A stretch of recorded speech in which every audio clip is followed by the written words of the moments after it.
Today we are very happy to have Greg Moore telling us about supersymmetric field theory and invariance of smooth domain. Thank you.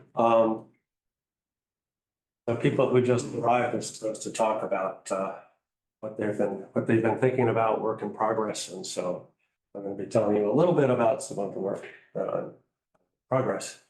And this is an update on supersymmetric field theory and invariance of smooth Four-Manifolds. It's an update. I gave a talk about 3 years ago, almost exactly 3 years ago, height of the pandemic, over Zoom at the IS. So it's an update from that. Here's the outline. So let's begin with some motivation and recall the glorious history of relation of four-dimensional field theory and four-manifold topology.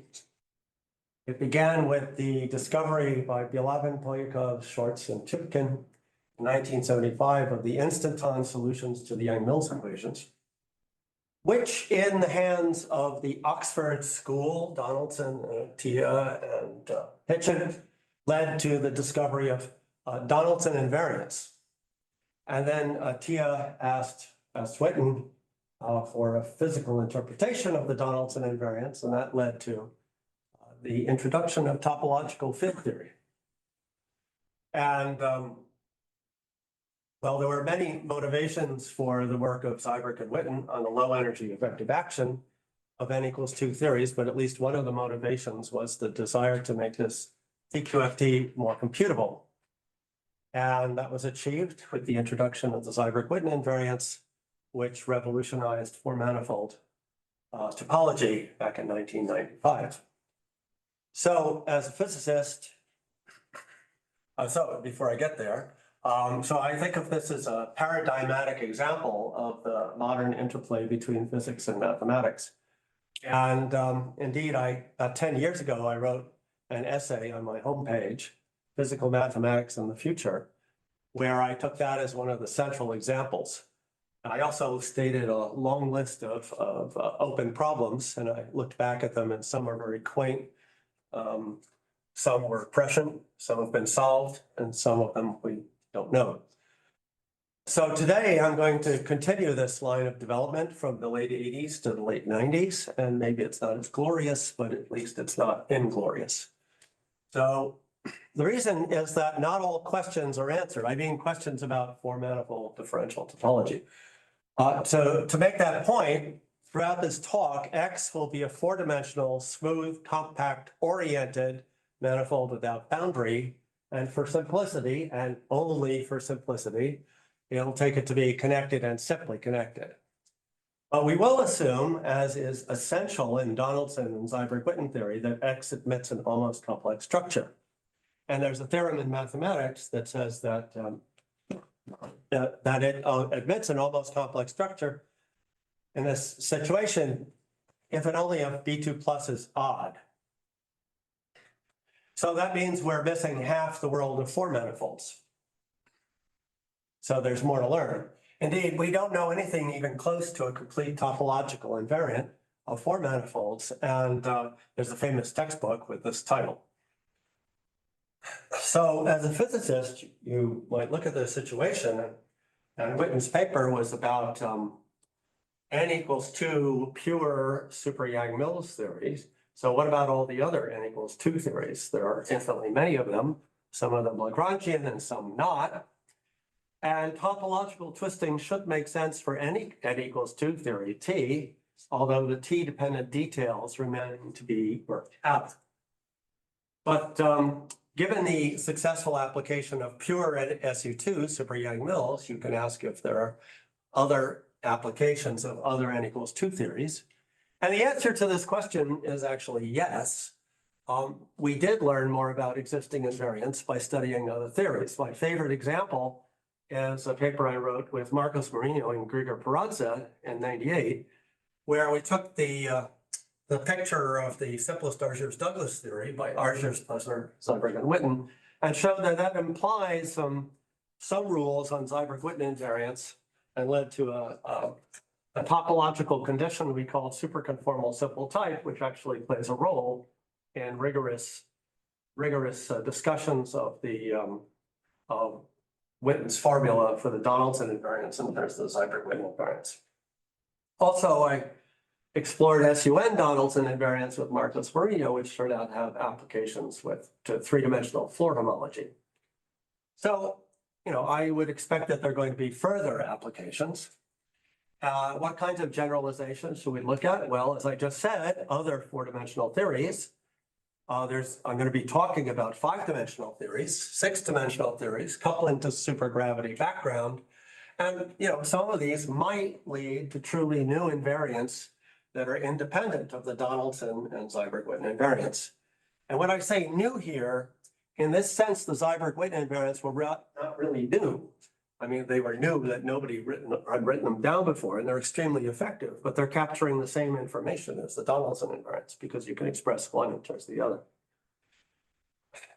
Or not, or we won't get truly new invariants, but nevertheless, as you'll see in today's talk, some of these generalizations are already leading to some interesting issues in quantum field theory. So, it's not a terribly fashionable topic, so I'm going to review the paradigm, the basic paradigm, which is SU2 n equals 2 super Yang-Mills and the Donaldson invariants. Okay, so you want to do n equals 2 super Yang-Mills on this four-manifold X. So you choose a principal SO3 bundle. That's not a typo. All the fields are in the adjoint representation. So you choose a principal SO3 bundle and you allow in a Tuft flux, or in modern language, a background one-form symmetry gauge field. And then I will say more about the details of topological twisting later, but for the moment, let's just say it takes spinors to differential forms. So it takes the supersymmetry operators to a zero form Q, a one form K, and some other stuff we won't need. And the supersymmetry algebra in those variables looks like Q squared equals 0, and the anti-commutator of Q and K is D, the exterior derivative. So if we look at the transformations of the vector multiplet, Q on A mu is an odd partner psi mu. A is living in the space of all, that's the space of all connections on the principal bundle. Psi mu should be thought of as a cotangent vector to the space of all connections. And then if we take Q on psi mu, we get a gauge transformation of A with a parameter phi, which is the complex scalar field in the adjoint representation, the scalar field in the vector multiplet. And then phi is Q closed. So an important viewpoint in the section on families below, if I get to it, which was pointed out shortly after Witten's paper by Beaulieu and Singer, is that these are exactly the equations that define equivariant cohomology of the space of all connections by the action of the group of gauge transformations. So to make a Q-closed gauge invariant observable, you take trace of phi squared. And then because K with Q equals D, that is the Q cohomology of that operator does not depend on the choice of the point. And so then we can make J-form operators by acting with K and integrate them over J cycles. And again, Q and this anti-commutator of K and Q implies that these operators, or more properly defects, only depends on the homology of sigma J in the four-manifold. So we can introduce a function on the homology of the four-manifold. I'll call it the Witten function. And part of the point of the ADA paper is that for a suitable background SU2R connection, that is independent of vector. So you have a function on the homology of the four-manifold, which is independent of vector. And then another point from Witten's paper, which was clarified by Attia and Jeffrey, is that this path integral localizes to an integral over the moduli space of instantons. So this M is in A mod G. It's the space of solutions of F plus equals 0. F plus is the self-dual curvature. Now, Donaldson, on the other hand, wrote a map mu from the homology of X to the cohomology of instanton moduli space. To give you a taste of what that map is like, supposing I have a smooth two-dimensional surface in X, I can consider the subspace where the Dirac equation on S coupled to that instanton pulled back to S has a solution. And that turns out to have real codimension 2. And so its Poincare dual defines a degree 2 cohomology class, and that's the Donaldson map for S. You can extend that to all of the homology of X. And so Donaldson said, he didn't quite say it in these terms, but he could have, he might have, he should have. He said that you integrate e to the mu of sigma over the moduli space of instantons. And that, of course, has many connected components labeled by instanton number.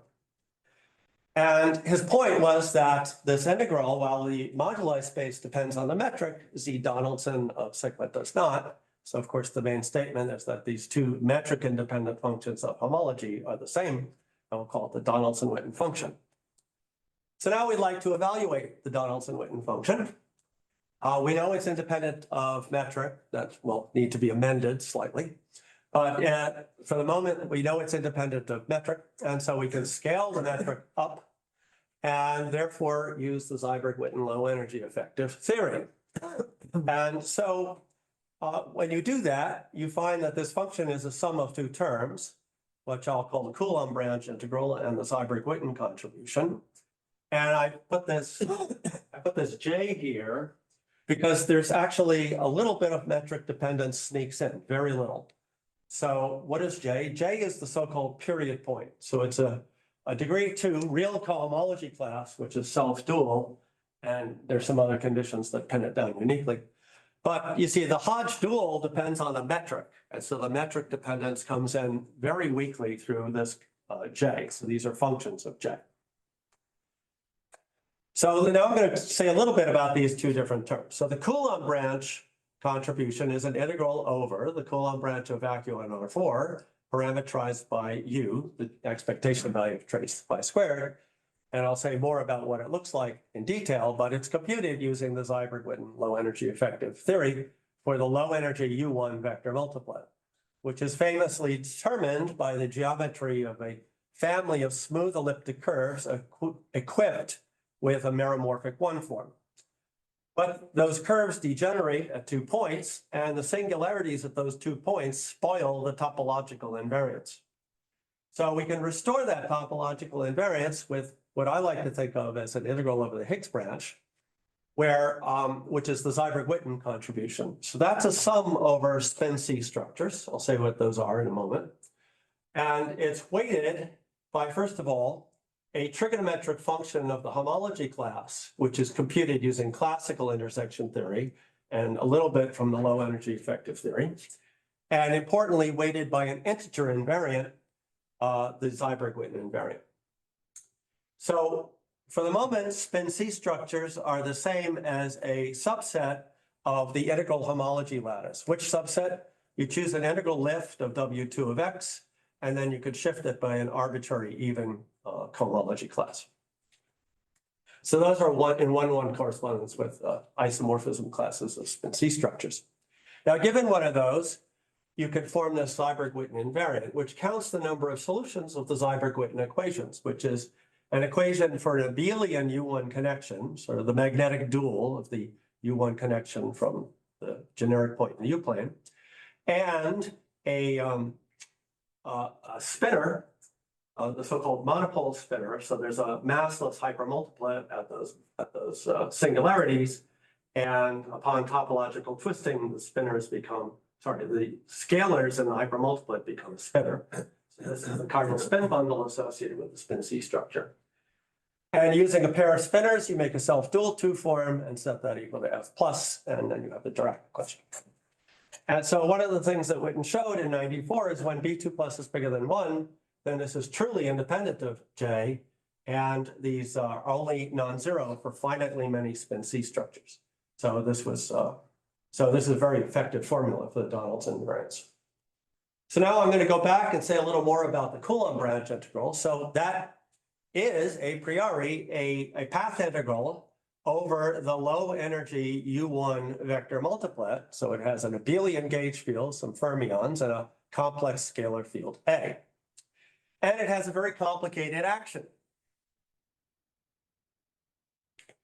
especially since this tau of A is a complicated function determined by the Seiberg-Witten low energy effective theory.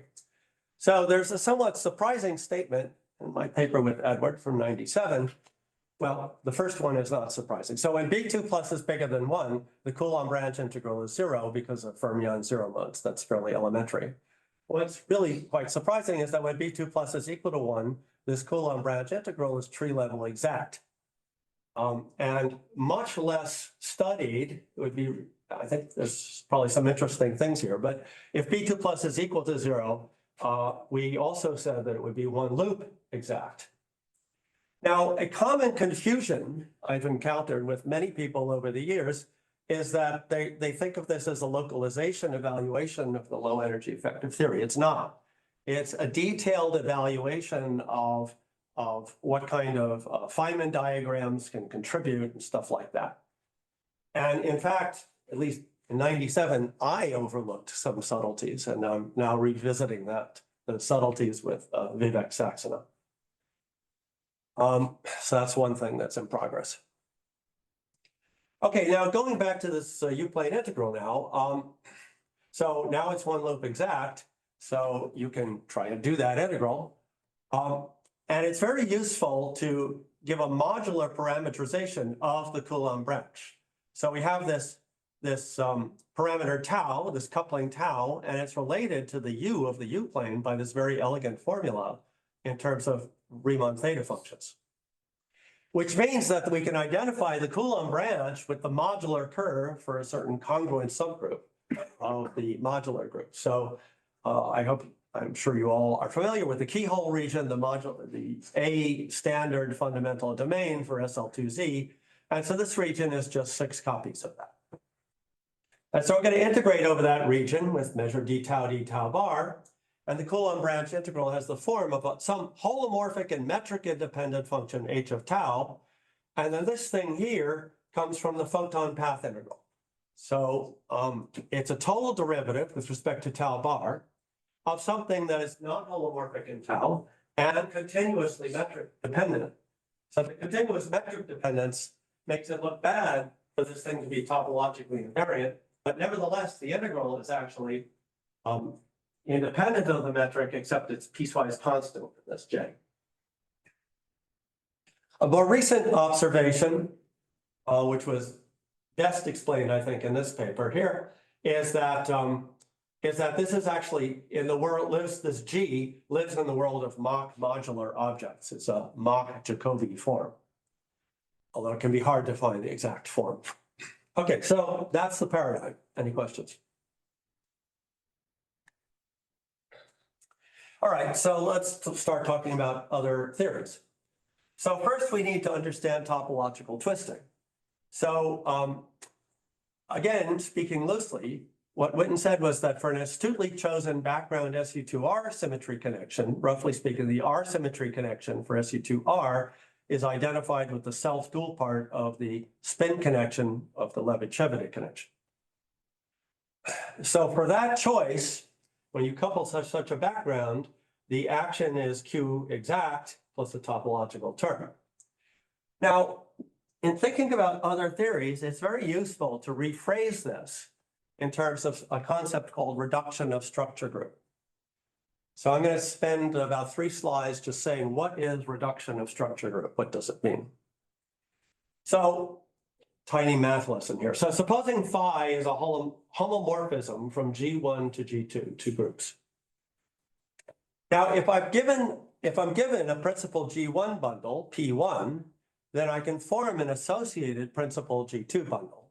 So the way that mathematicians would generally say it is that you take equivalence classes of pairs of a point in P1 and a group element G2, and the equivalence relation is that if I right multiply P1 by G1, that's the same as left multiplying G2 by the homomorphic image of G1.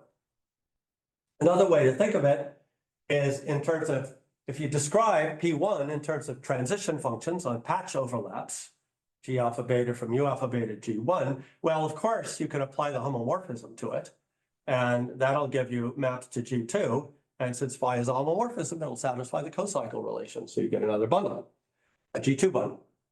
Now, we say that a principal G2 bundle admits a reduction of structure group to G1 via phi if it's in the image of this map of bundles, or more properly, functor of bundles, up to isomorphism.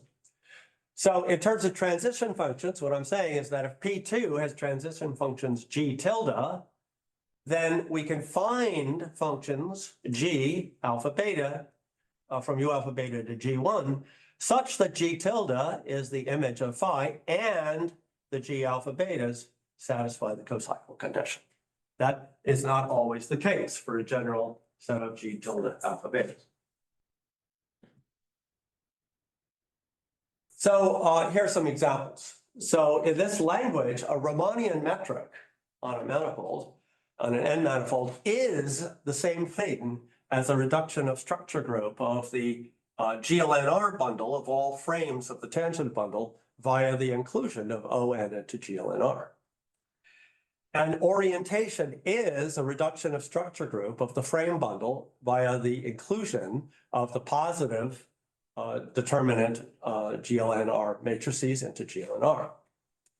An almost complex structure, well, I'll make it compatible with the metric and orientation, is the same thing as a reduction of structure group of the oriented frame bundles to U n over 2. So clearly n has to be even.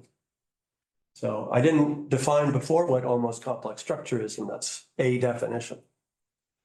A spin C structure is a reduction of structure group of the oriented bundle, frame bundle, via the homomorphism, the natural homomorphism from spin C of n to SON. So SON is spin n mod Z2. The Z2 is the diagonally embedded Z2 here. In this case, reduction of structure group is a misleading term. This is really a covering map, but nevertheless, that's the terminology. Now, importantly, the reduction of structure group extends to the category of bundles with connection. So if I have a connection nabla 1 on P1, then if I've got this homomorphism phi, I get a connection nabla 2 on this associated bundle. And so we can say that a bundle with connection has a reduction with structure group if that bundle, if that connection also comes from this push forward. Okay, so it's very useful to think about topological twisting in terms of reduction of structure group. As I've been sort of gradually understanding in recent papers, and there's also an unpublished note by Dan Fried advocating that something very similar to this. So let's look at the basic case. So the background fields for n equals 2 SUN super Yang-Mills are a connection for the background fields for the zero form symmetries, is a connection for what I'll call the physical group, which is the spin group times SU2R divided by the Z2 subgroup, or the Z2 subgroup generated by this element. And so now we can have a homomorphism from SO4 into G physical, where we think of SO4 as spin 4, and we think of spin 4 as SU2 times SU2 divided by Z2. And these homomorphisms only exist if we divide by these Z2 groups. And so here's the explicit formula. A pair of SU2 elements is mapped to this triple, and this makes sense if I take equivalence classes. Moreover, I can push forward the Levachevity connection to get the physical background fields of the SU2, of the n equals 2 theory. So it's a reduction of structure group, including this notion of connection, and that's the special background fields. So this is a useful point of view. For example, if you look at SU2 n equals 2 star, then what is the physical group? Well, it's spin 4 times SU2R, and then there's a U1 global symmetry for rotating the hypermultiplet. Again, it's being divided by a Z2 group generated by this element. Now there's no homomorphism, no suitable homomorphism from SO4 into this G physical. So you're not going to get just topological invariants of Four-Manifolds out of this theory, but there is a homomorphism from spin C4 into G physical. And indeed, the invariants now are going to be invariants of a Four-Manifold together with a spin C connection. And that was what I talked about at my Zoom seminar 3 years ago. The twisted theory depends non-trivially on the spin-C structure, and Jan and I investigated it in great detail. So work in progress with Vivek Saxena and Ranveer Singh, a graduate student at Rutgers, aims to generalize this to arbitrary Lagrangian N equals 2 theories. We're still in the midst of things, so I can't definitively say what our conclusion will be, but I think the outcome is going to be that the invariants that you get from the Lagrangian theories are going to be invariants of a four-manifold with a spins 4 times S times U1 to the N divided by the common Z2 structure, with some restriction on the background gauge fields for the one-form symmetries. I think that's what the endpoint is going to be. And our goal here is not so much the Lagrangian theories, but the generalization of how do you topologically twist a general class S theory. It's not obvious, it's not a Lagrangian theory. So, but I think this language of reduction of structure group is very good. What is NF? Thank you, Nadi. I was hoping someone would ask that question. Yes, so the hypermultiplets are an quaternionic representation of the gauge group, which is completely reducible. And NF is the number of irreducible. With NF flavors? No, no, I'm talking about a general Lagrangian theory. So what is NF then? So the hypermultiplets are an quaternionic representation of the gauge group. That representation is completely reducible into irreducibles. NF is the number of irreducible representations in that decomposition.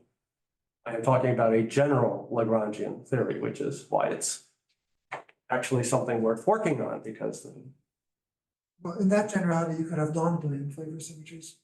we can, and that will be part of the story. That happens for special masses. And then there will be other topological twistings, but we're giving the generic twisting for the generic set of masses.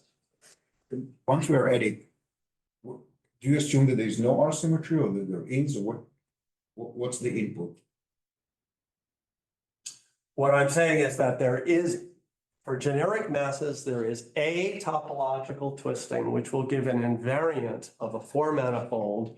It doesn't have a name yet because it's new, with a blocks structure on the manifold, which generalizes what we see for n equals 2 star, where the invariants defined by the n equals 2 star theory are invariants of a four-manifold with spin-C structure. Right, but do you assume that your Lagrangian has an SU2R Yes, we symmetry do. or not? Yes, we do. You assume that? Yes, we do. And do you allow, say, FI terms for U1 factors or not? I don't think we took those into account, so. But you don't have U1 gauge groups. Oh, we don't have U1 gauge groups, that's true. Yeah. Thank you, right, yeah. Was that mentioned? We're assuming a semi-simple, we're assuming a general semi-simple compact group. So, yeah, we don't need asymptotic freedom, but we do assume a general semi-simple compact group. Okay. Now, Sorry, yeah, please. this is a good Welcome. one, right? So there should be more. And what is this one-form symmetry? Do you assume that there is a one-form symmetry or? Well, there might be one-form symmetries, like, for example, in the basic case, in the basic SU2 case, as you know better than anybody else, there's a one-form symmetry because all the fields are in the adjoint representation. No, but if you have matter in the fundamental. If you have matter in the fundamental representation, there isn't, and then there's a restriction on the there's a restriction on the ones, that's what I said, there's a restriction on the background gauge fields. The restriction in that case is if I don't turn any fluxes for the U1 flavor, then the restriction is just that the top flux is equal to the second Stiefel-Whitney class. That's a restriction on the background one-form symmetry. That's the simplest example. So Is it clear what I'm saying? I think so, but.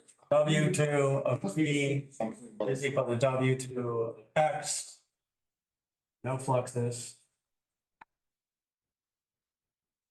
Or. did you assume that your gauge group is simply connected or not?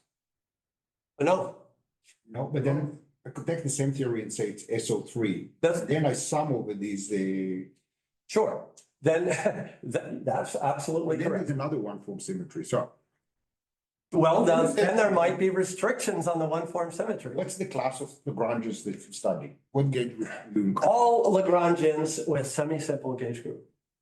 Arbitrary quaternionic representation. Generic hypermultiplet masses.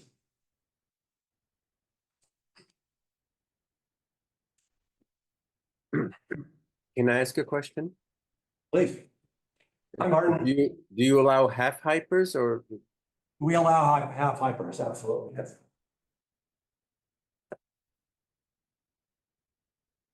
All right, so once we've twisted, and it's, it's amazing that we're still talking about twisting the general theory in this day and age, but we are.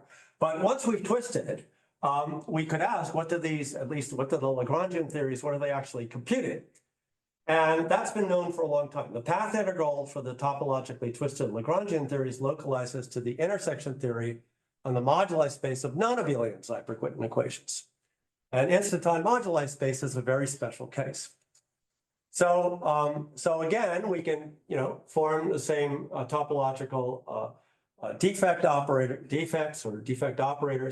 And now the big difference is that this localizes to the moduli space of equations that look like the Zyper-Quinton equations, but F plus is now for the non-abelian gauge field, and the monopole spinner is also valued in a vector bundle determined by the quaternionic representation.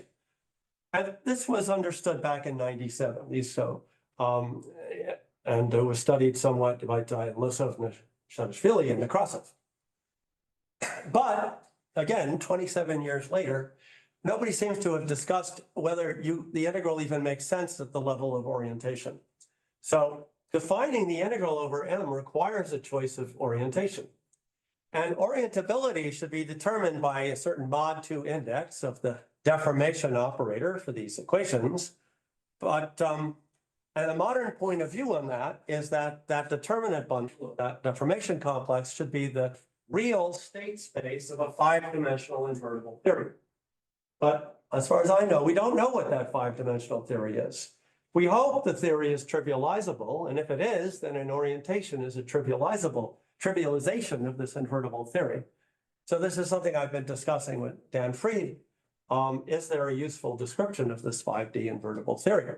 Even for the case of instanton moduli space, I used to think I knew the answer as a corollary of a paper of Cordova and Dumitrescu, but on further reflection, I'm actually not sure I know the answer anymore.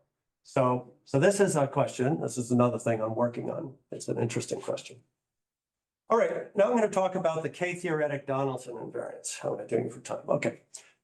All right, so this is work I've been doing for a few years now with Jan Manscott in Dublin, Shenyu Zhang in China.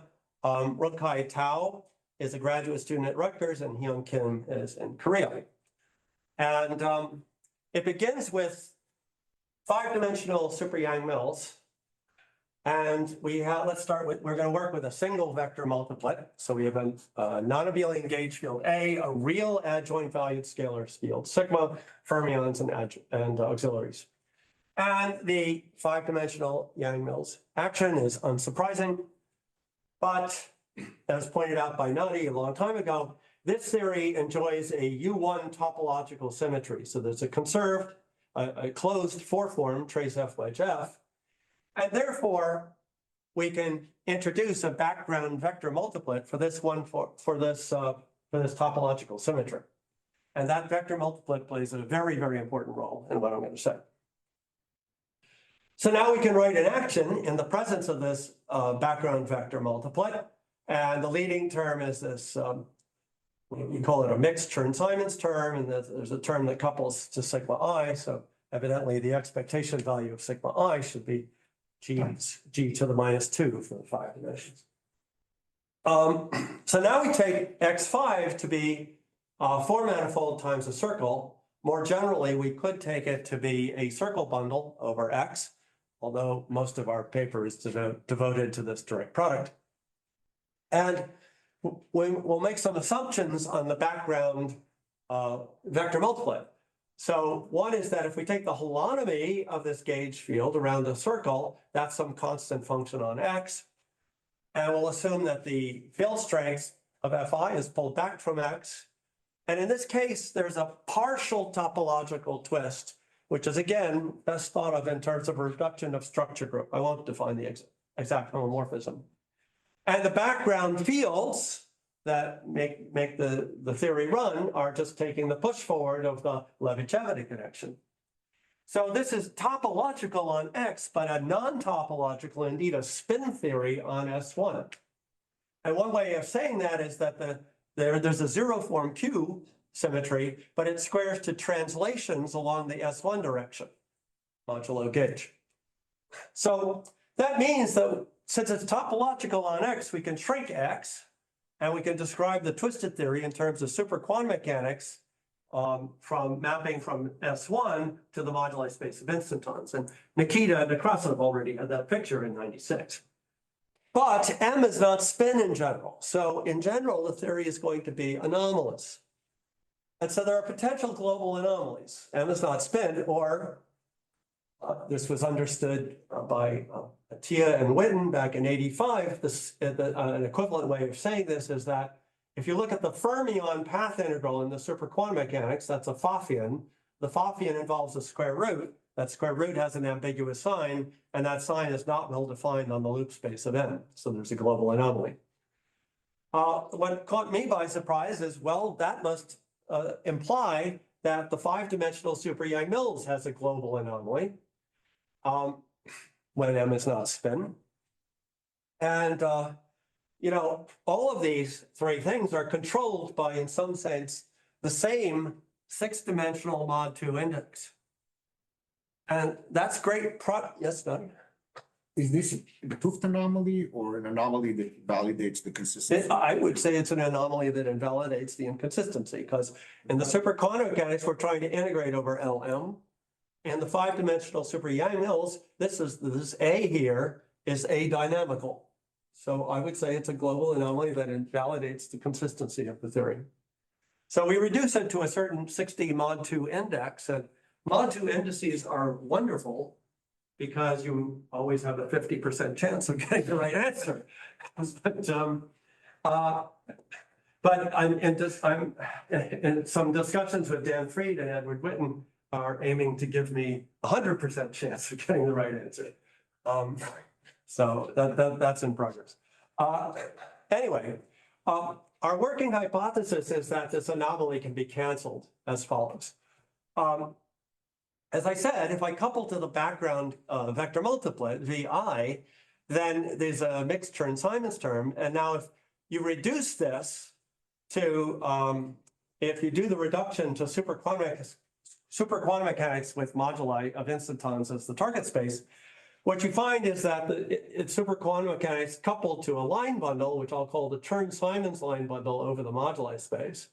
And that Chern-Simons line bundle only depends on the cohomology class of Fi. So our working hypothesis is that for a suitable N, well, the spin bundle might not exist. There'll be a suitable line bundle with similar sign problems such that the tensor product exists. And a small piece of evidence for this picture is that you can show that if X admits an almost complex structure, then the moduli space is spin C. So that makes sense. Okay, so now in the twisted background, the five-dimensional action is Q exact plus a term which is not quite topological. It's log r to the fourth times the instanton density on X. R to the fourth is this expression here. So capital Latin R is the radius of the circle. That's the Yang-Mills coupling. And theta, I told you, is the holonomy of the background gauge field around the S1, assumed to be independent of the point on the four-manifold. So is this the action of an instanton with the I theta and everything, or not? Yeah, I think it's basically the action of an instanton. Yes.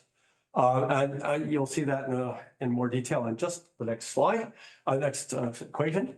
So, another thing Nadi pointed out back in that 1995 paper is that if you take instanton solutions of Yang-Mills in 4 dimensions, those are solitons in the 5-dimensional super Yang-Mills theory. And you can compute moreover, those soliton particles are BPS particles, and you compute the central charge of the BPS particle. And that's what I'm calling M instanton particle. And that is 1/r times this log r squared. So another way to think of this, R is that it's the radius times a dynamical scale in physical theory. Okay. Now, in that same 95 paper, Nadi pointed out that there are some associated 5-dimensional superconformal theories associated with limits where G5 squared goes to infinity. And indeed, our formulae below, I won't show you too many of the formulae, but our formulae indeed have special properties at curly r to the 4th equals 1. So curly r to the, you see, here's curly r to the 4th. So if it's a phase, that's G squared equals infinity. Okay, now at least formally then, the path integral should compute a series in R where the power of R is related to the dimension of instanton moduli space times the Witten index for the super quantum mechanics on instanton moduli space. And in good cases, this is the index of the Dirac operator coupled to that line bundle. And that's the reason for the name K-theoretic Donaldson invariants. And I think it's an interesting way to look at it, because all of this should generalize to anomaly-free 6D super Yang-Mills on a 4-manifold Times elliptic curve. And one would expect that in that hypothetical generalization, the index of the Dirac operator will be replaced by the elliptic genus of a sigma model whose target space is the module space. But Do we need their ultraviolet completion of 60 angles on X times E?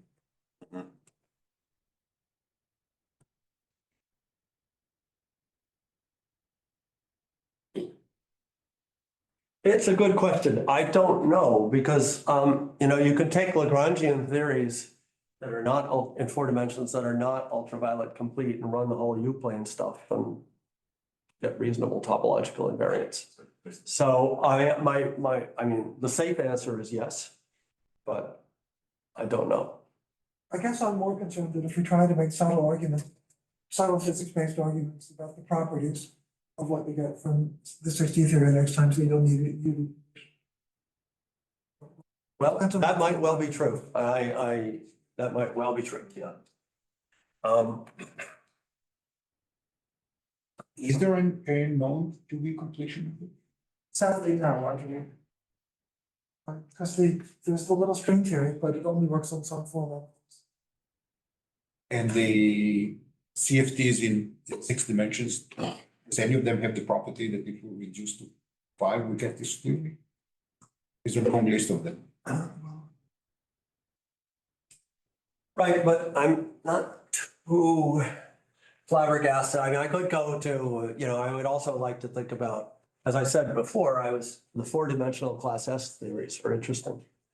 And so those would have an origin in a 6D UV complete theory. And so what is your E here? Is that E is just an elliptic curve. right? And you need local radius on the elliptic curve, or can you? Well, I'm going to put whatever 6-dimensional theory I have on this, and Edward's point is well taken. I mean, I could consider the 2-0 theory, and I don't know, put in some Wilson lines or something to break it to A supersymmetries. But this is all in the future, so I really don't have anything. To partially answer that, the 6D theories have tensor fields as well. Yeah. So they won't lead exactly to this. You know what? They won't lead exactly to this. The UV complete theories in 6 dimensions. Yeah, but they will lead to sigma models on with the target space, the moduli space of this. Are you concerned the reduction of a tensor? So the tensor becomes a vector in the tensor, but the tensor could be dualized to another vector. So there might be some decoupled U1 factors. Well, the U1 factors might multiply what we're trying to compute by zero. That's what I'm worried.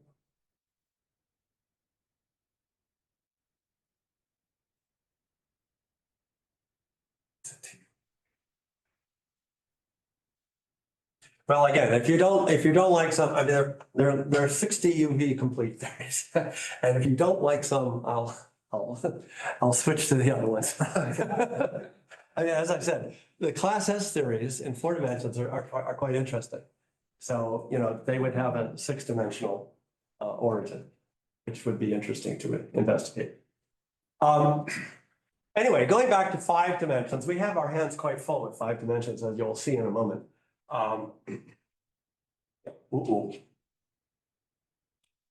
Maybe you won't see it. We'll see.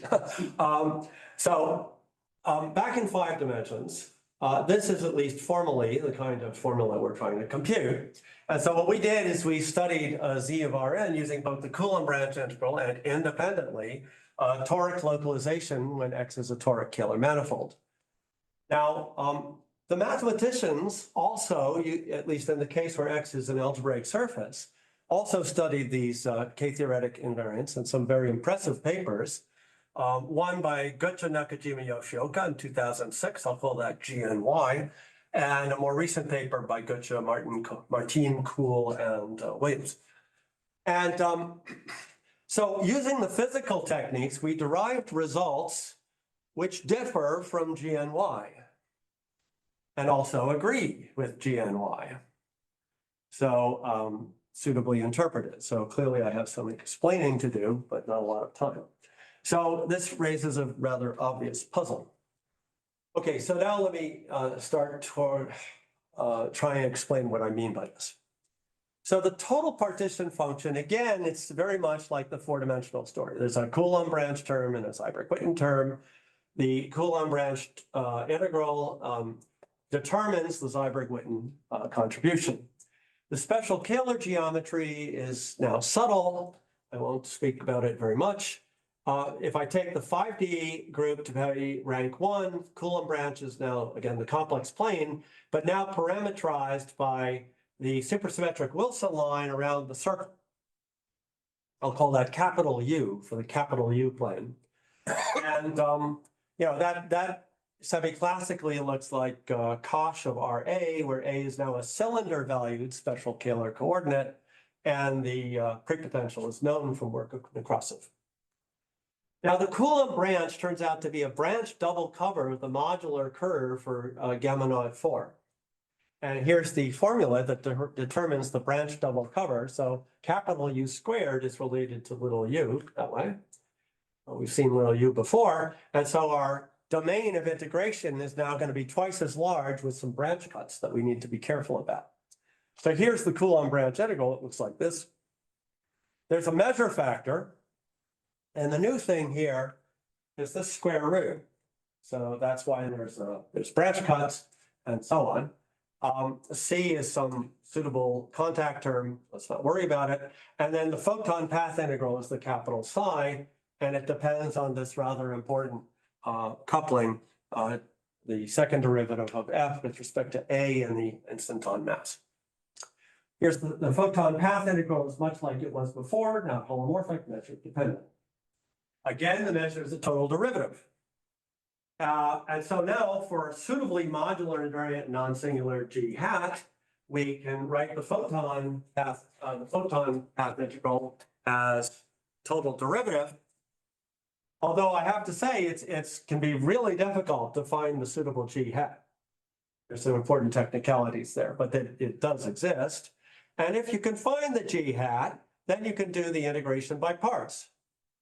And so now if you get an integration by parts, you get explicit results. So here's the result for X is CP2. So it's a product of these modular objects. So they're functions of tau and R. Here's the explicit G function in this particular case of CP2. And we take the constant term in the Q expansion because we're getting a contribution from integrating across the fundamental domain at large M tau. Similarly, in the wall crossing formula, if you have 2 period points, the Coulomb branch integral is not exactly the same, but But the difference of them is evaluated by integration by parts, where now the theta is some theta function. Let's not worry about the details. Now, if we take these formulae literally, we get results that are very different from G and Y. We get a finite Laurent polynomials in R with terms involving negative powers of R. It doesn't look anything like the generating function for the Witten indices, the index of this Dirac operator. Now we have to remember that all these modular functions are functions of tau and R, and there's a very subtle order of limits. So if R goes to 0 versus m tau goes to infinity. So I'll illustrate that with this square root factor here from the measure. So you see, the U as a function of tau blows up. That makes sense. M tau goes to infinity, which is Q goes to 0, is the same as U goes to infinity, which is the weakly coupled region. Sorry, Greg, this is too many letters here. Mhm. R going to 0 is the radius going to 0. Well, yeah, M tau going to infinity is weak coupling. so R.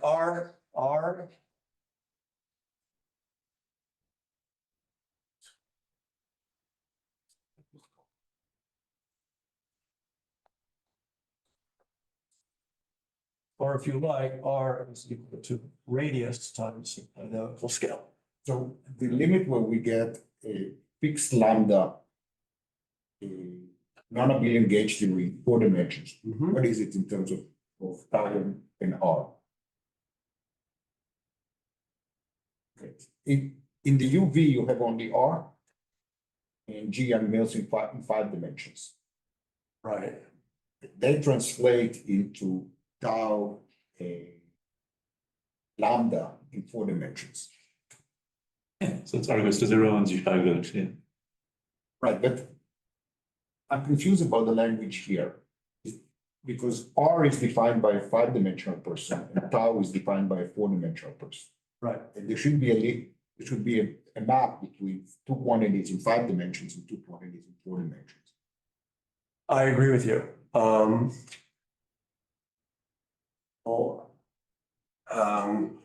But I'd rather sort that out with you after I have 10 minutes So left. that's the question of the order of limits. Yes, I agree. Exactly this question. Well, let me just, yes, I agree.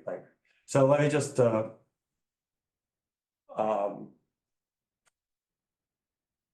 so I have a function of tau and R, and let me just discuss that, and then we can talk about the physics of that afterwards. But you're quite right. There's something funny going on there. So if I take R to 0 first, I get 1 here. But if I take m tau goes to infinity first, then this blows up, this becomes the dominant term, and so I get an inverse power of R, which is not good. And so similar things are for that. So, okay, so here are the formulas in terms of just taking the U-plane literally. And if we first, but what we observed is that if we first expand, whoops. What we observed is that if we first expand these modular functions in R and then take the constant term at each order in R, we find remarkable agreement with similarly complicated results in G and Y. And moreover, if we use localization and the 5D instanton partition function, then we derived exactly the same formula. So these formulae are correct. And there is this interesting order of limits question. So the toric localization would be another entire seminar, so I'm not going to go there. Okay, so I've stated the puzzle. So now if we interpret the Coulomb branch integral that way, first expand in R, then take the Q to the 0 term, then we can derive the strong coupling, the wall crossing at the strong coupling points, and that allows us to derive the Seiberg-Witten partition function. And then for B2 plus bigger than 1, the Coulomb branch is 0 and the Seiberg-Witten remains. And so we get a formula for the partition function for B2 plus bigger than 1. So here's the formula. So we introduce this function G of Rn. So we have a finite sum over the spin C structures weighted by this explicit function of R. Now, we expand this in R around R equals 0. When we take the terms with powers of R, where the power is D, is chi plus sigma over 4 mod 4. And that's the partition function. That's the answer. And it agrees with and generalizes a conjecture in the paper of Goethe, Kuhl, and Williams. Now, I said that special things happen at R to the 4th equals 1. And interestingly, the limit as R goes to 1 of the Coulomb branch integral is not the same as taking the limit of the integrand and then integrating. And so we are conjecturing that this will be computing the partition function of the E1 theory. And that's kind of interesting because what we found was that the strong coupling walls, the analog of wall crossing, but for Seiberg-Witten invariants, are shifted from the walls defined by spin C structures. Talking here now to the experts. The strong coupling walls are shifted from the walls defined by spin C structures. And at first we thought, oh, well, that means we have new four-manifold invariants. But actually, it's nicely explained by the coupling to the background U1 vector multiplet. So the coupling to the background U1 vector multiplet actually gives you not the Seiberg-Witten equations for the strong coupling points, but the perturbed Seiberg-Witten equations. So, in mathematical descriptions of the Seiberg-Witten equations, they don't actually write the Seiberg-Witten equations. So the Seiberg-Witten equations that we remind you are F plus 0, F plus equals M bar M, and back up. But you won't find that in the textbooks. What you'll find is that they always perturb it by a self-dual two-form, eta. And indeed, in Edwards' original paper, he actually also introduced it. But it's always introduced for mathematical convenience, just so that you can have some free action of U1 gauge transformations. So I thought it was very pleasant that here we actually have a physical interpretation of this perturbation of the Seiberg-Witten equations. So I don't think these are going to give new four-manifold invariants, but there is something funny about our formulas at R to the 4th equals 1. So, so far, we didn't use any K-theory in describing the K-theoretic Donaldson invariants. I think it would be very nice to do so because the 6-dimensional version, analogously formulated, could be quite interesting. And just to end this section with the conjecture, integrals in elliptic cohomology of distinguished classes determined by the supersymmetric sigma model with target space MK might define smooth invariants of four-manifolds. All right, so I'm out of time, so stop here.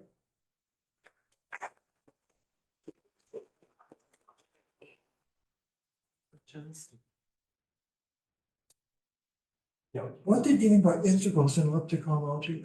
Well, the Dirac index is a push forward. So the Dirac index, I like to think of that coupled to a K-theory class E I like to think of that as the integral in K-theory X E.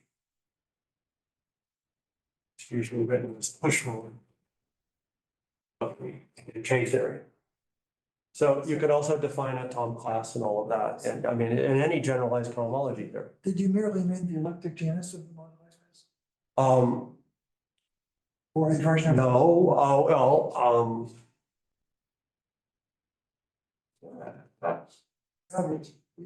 What you meant was the index, the level by. well, yes, but we could also think about families. We can generalize that in various ways, but yes, right, basically. So, Yeah, so that's the way I think of it. So the Dirac index is an integral. The index of the Dirac operator is an integral in K-theory. We should also be integrating in elliptic cohomology. That would be the natural generalization to these 6-dimensional cases. The 6-dimensional case, would the more general invariant be of vertex algebra, characters? Well, this might be related to a lot of things that Sergei Gukov and Yadushenko and other collaborators have been talking about, but I don't see the relation yet. I mean, I could consider chiral differential operators on the instanton modular space. It's possible. It's gotta be worked by chiral glorification. Say again? Consider, so the 0-2 theory, 0-2 2D theory with target space. Yeah, right, something like that, right. Yes, so indeed, that's what Gukov and Dedyshenko and Putrov and some other people have been talking about, yeah. So let me see if I understand. You have in 5 dimensions the cast of characters. You have the E1 theory deformed by a vector multiply. And this whole thing is compactified on a circle. We have the non-abelian theory. The E1, not the. Oh, the formal E1. The formal fixed point E1 Yeah, deformed by a vector multiply, background U1 vector multiple, yeah. right? And there's a radius. And in addition, we have all the 4-dimensional stuff. Now, you do the calculation on the Coulomb branch of the, That's right. or, okay, let me rephrase. You do the calculation when you turn on some GM mills, so it's finite. Mhm. Do you need any information from the E1 theory, or do you just get the answer from the? Well, the strategy is to get the information from the Coulomb branch integral. Because I don't know, I mean, that's a very interesting question. What would be, we don't have fields for the ultraviolet fixed point. How am I going to write the analog of instanton equations? That's why the class S, the generalization to class S is potentially interesting, right?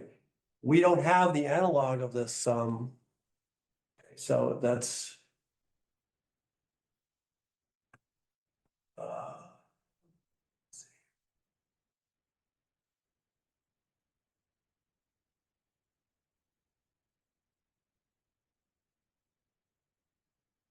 Yeah, its formula. We don't have the analog of this formula for class S. But is there a possibility that there's an additional contribution coming from the UV? Which is there?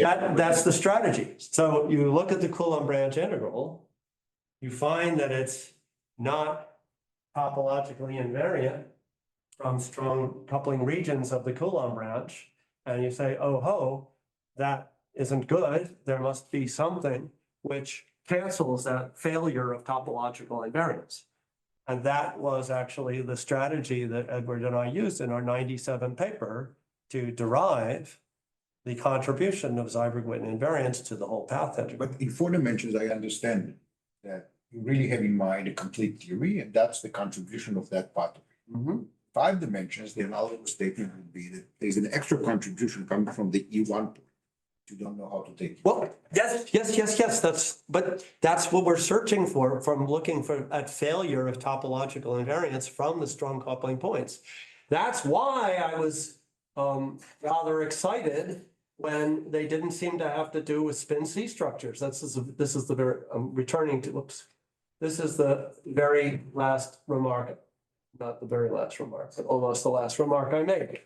So the strategy is to look at the failure of this to be topologically invariant from not the region at infinity. We understand we expect failure of topological invariance for other reasons there. But at the strong coupling points. So there must be something which is this hypothetical E1 in theory invariance, which comes back and cancels it. Okay, so that was the idea. So we can't write the equations, but we can at least detect that there is some kind of, let's call it an E1 invariant of a four-manifold. And we got excited when we found that indeed, where as a function of the metric, where were the walls of the wall crossing? Because if you do the analog of that calculation in 4-dimensional Lagrangian theory, you find that the walls are walls determined by spin C structures.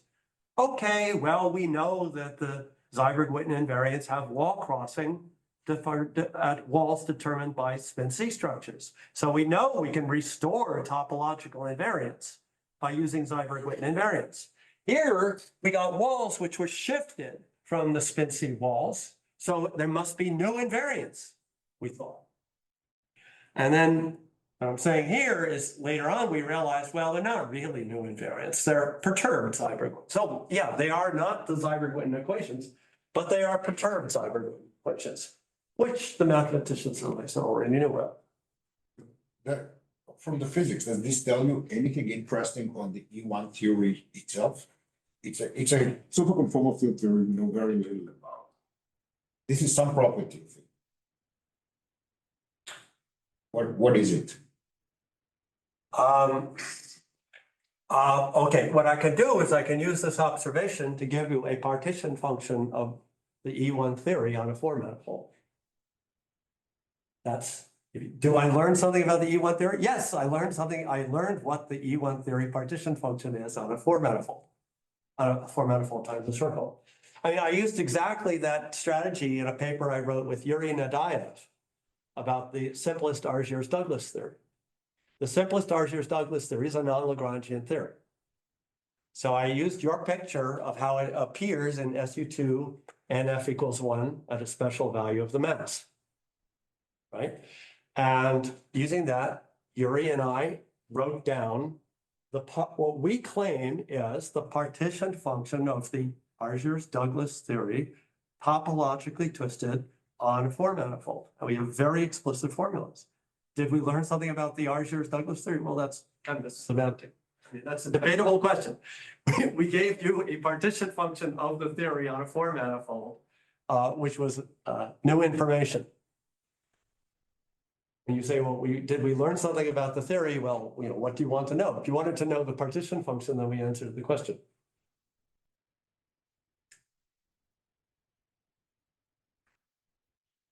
Any other question? If not, let's thanks Greg again for the